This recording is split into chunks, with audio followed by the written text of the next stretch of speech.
¿Qué onda la gente de YouTube? ¿Cómo andan? Espero que estén muy, pero muy bien y bienvenidos a un nuevo video, una nueva reacción porque ganó la Argentina. Ganó en Uruguay, en el centenario, el campeón del mundo. Ganó con un golazo de Thiago Almada, una exquisitez del guayo que recibió la pelota con tiempo, con espacio y a los buenos jugadores lo peor que le podés dar como rival es tiempo y espacio. Porque paró la pelota, giró, se perfiló y definió sin que ningún hombre de Uruguay le salga a marcar. Fue victoria de la Argentina por 1-0, un partido que fue cambiando con los minutos. Argentina arrancó en inferioridad, tanto en la posesión de la pelota, en el control del juego, en las ocasiones, en la creación del peligro, en la idea y manejo del partido mismo, porque Uruguay se le vino encima, le manejó la pelota por lo menos los primeros 15, 20 minutos del encuentro y con algunas imágenes de algunos futbolistas un poco desdibujados.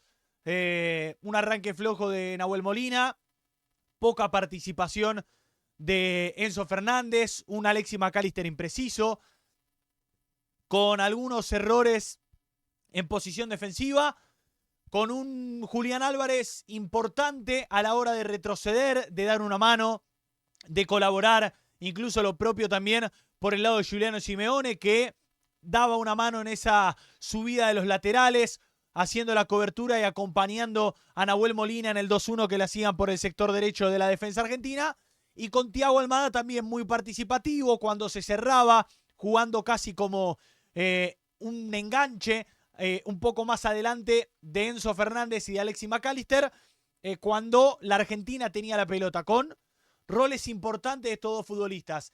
En el primer tiempo, la figura del partido fue Nico Tagliafico. En ofensiva, en el retroceso, cortando y evitando centros, recuperando la pelota, yendo a cada una como si fuese la última y siendo muy importante en el ataque argentino. Dentro de lo poco que pudo ir creando en los primeros minutos del encuentro, Tagliafico siempre estaba o recuperando en alguna salida uruguaya o pasando al ataque cuando la pelota la tenía o Enzo Fernández o McAllister o el propio Thiago Almada.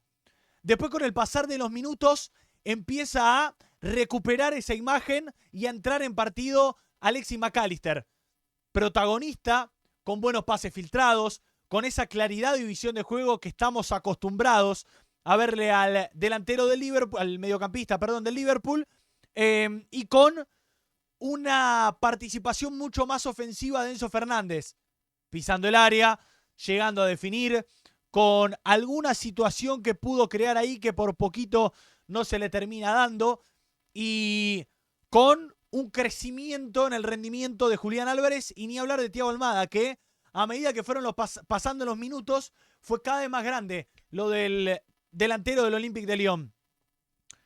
Julián Álvarez fue muy importante en todo momento porque jugó un poco más atrás de lo habitual, jugando casi de enganche, o para los que nos acostumbramos al Barcelona de Guardiola, de falso 9, como jugaba en su momento Messi cuando era más chico, que era el falso delantero centro, pero mucho más atrás, y que los extremos tenían una participación más cerrada dentro del área. Hoy Argentina por momentos jugó a eso, con Giuliano Simeone y con Julián Álvarez, que se conocen de memoria, porque entrenan todos los días juntos, y con un Thiago Almada que estaba encendidísimo, porque pedía la pelota, porque encaraba, porque gambeteaba, porque era el que le ponía potrero al partido, en un encuentro que se picaba, que tenía sus duelos apartes, de mucha fricción, de mucho choque, de hacer mucho énfasis en la pelota dividida, como se suelen jugar este tipo de partidos.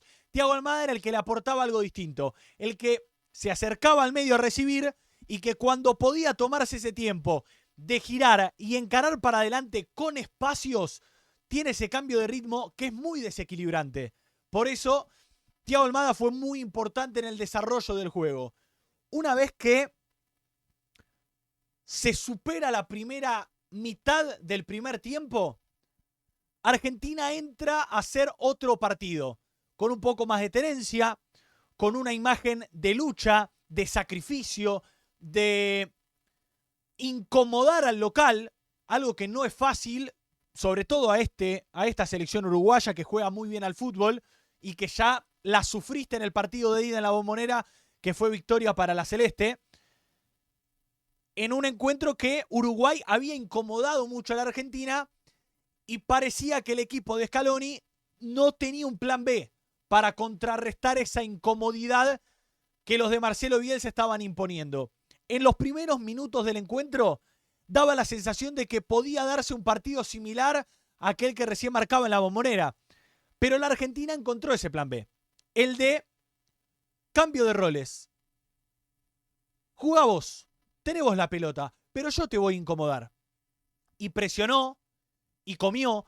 Hay una situación que quizás en el afán de mirar el partido se pierde un poco. A mí que me gusta quizás ese análisis un poco más puntilloso desde la parte táctica de cómo están parados los jugadores, desde el rol defensa-ataque, la posición sin pelota de cada futbolista. Esa marca personal de McAllister sobre Valverde, que no jugó. Federico Valverde no tocó la pelota. Y si vos anulás a un jugador como Valverde, ya tenés un punto de ventaja. Hoy Federico Valverde hizo un partido chato, con alguna que otra participación, con poca generación de juego, con poca participación ofensiva, con poco tiempo con la pelota en los pies, en situación real de peligro, más allá de, como a mí me gusta llamarle, los pases intrascendentes para los costados, que muchas veces son necesarios para abrir los espacios, pero que normalmente son intrascendentes. Son pocos los que terminan abriendo realmente el espacio. Y lo mismo entre Enzo Fernández y Bentancur. Hay una buena lectura del cuerpo técnico de la selección argentina de poner dentro de los 3 volantes centrales que tenía la Argentina, con Leandro Paredes como la referencia y el más defensivo, un rol mucho más atrasado de lo habitual para el volante de la Roma, y ocupar a McAllister y a Enzo Fernández en evitar el manejo de la pelota de los internos de Uruguay, reitero, de Bentancur y de Federico Valverde. Cuando la Argentina empieza a presionar mucho más en esa posición, Uruguay dejó de jugar al fútbol y tuvo que empezar a obligarse a atacar por los costados, la proyección de Nández, la participación por momentos de Georgian de Arrascaeta hasta que termina saliendo del campo de juego, una participación activa de Pelistri, participación activa desde que ingresó de Nicolás de la Cruz, y tuvo que cambiar el estilo de juego Uruguay. Una vez que se produce esa modificación, Argentina crece mucho en el partido y mejora y empieza a crear las situaciones de gol y empieza a llegar y se empieza a animar. Y tuvo llegadas de McAllister y Enzo Fernández adentro del área. Tuvo una llegada también de Thiago Almada, esto ya en el segundo tiempo, con un muy buen pase filtrado. Tuvo llegada Julián Álvarez. Empezó a aproximarse también Giuliano Simeone. Empezó a generar peligro. Pero la clave estaba, y se notaba desde el principio, porque lo había intentado previamente Leandro Paredes en un buen disparo, en una buena intención, que se va un poco abierto del palo derecho de Sergio Rochet, que fue quizás la figura de Uruguay por la participación activa que tuvo y la incidencia en que, de manera directa, en que el partido se mantenga 0-0 durante tanto tiempo. Pero Leandro Paredes había entendido que cuando Argentina empieza a agrandarse dentro del campo de juego y empieza a llegar, Uruguay empezó a cerrarse un poco más. Claro, al cerrarse, había más espacio para controlar, orientar la pelota hacia adelante y probar un remate de media distancia. Lo mismo que en el segundo tiempo termina siendo Thiago Almada.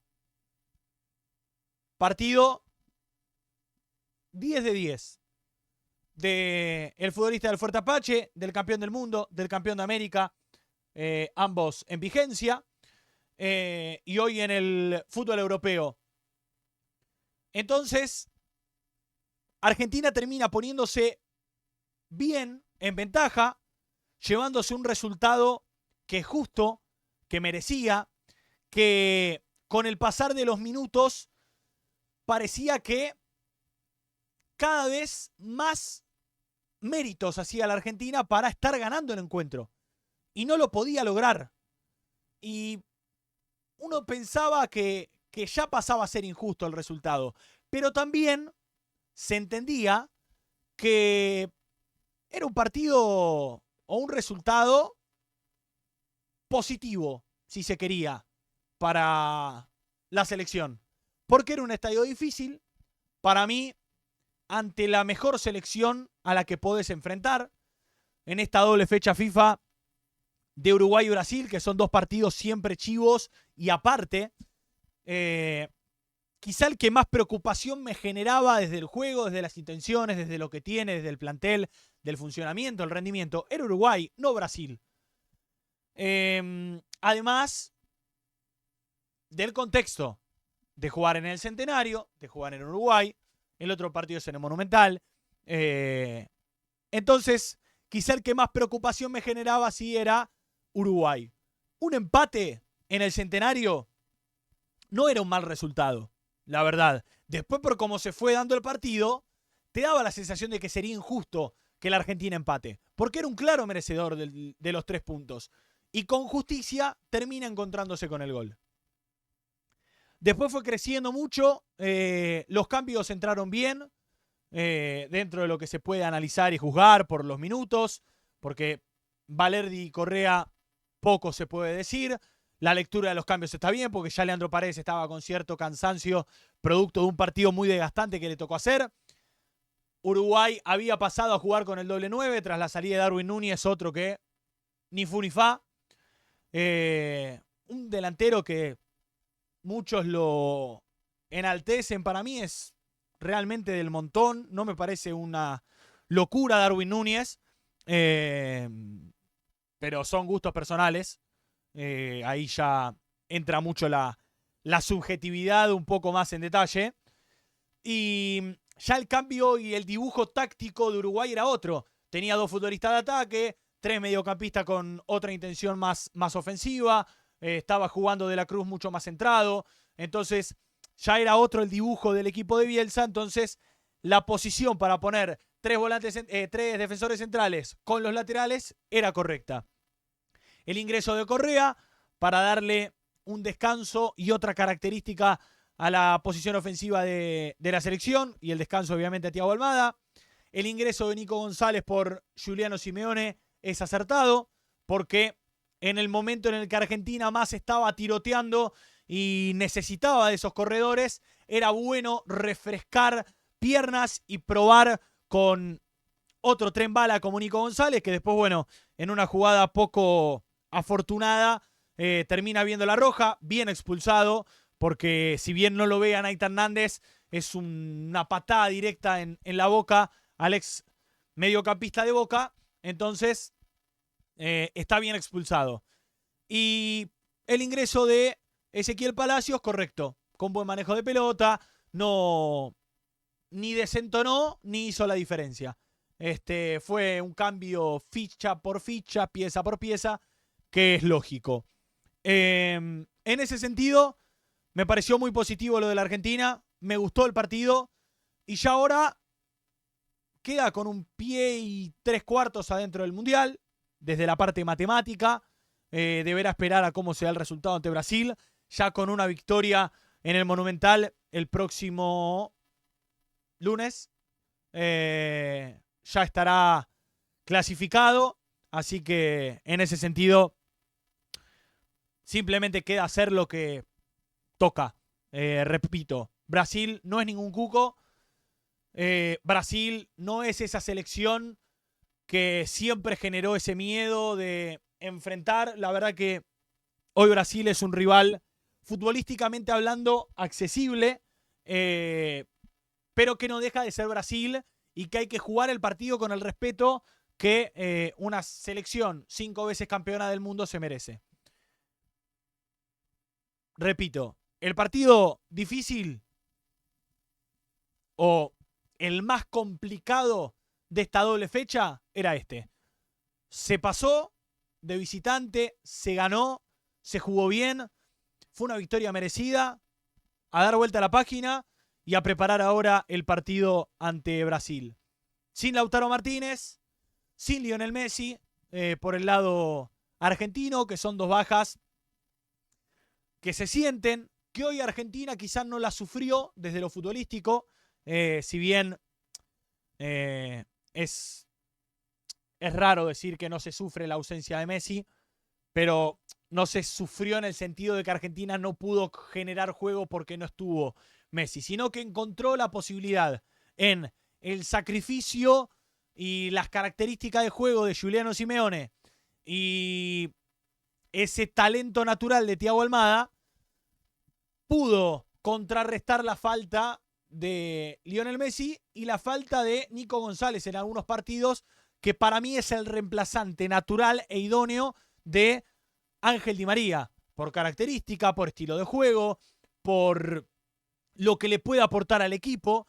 Entonces, me da la sensación de que con Giuliano Simeone, de una característica muy parecida a Nico González, y Thiago Almada, que le puede aportar similitudes de lo que le puede dar Lionel Messi, con la distancia lógica y abismal que hay entre cualquier jugador que entra a un terreno de juego y el mejor futbolista que ha pisado este planeta, creo que en ese sentido le puede encontrar una posibilidad de contrarrestar esas 2 ausencias que en otro momento hubiesen sido un dolor de cabeza, y ni hablar si se daban en simultáneo.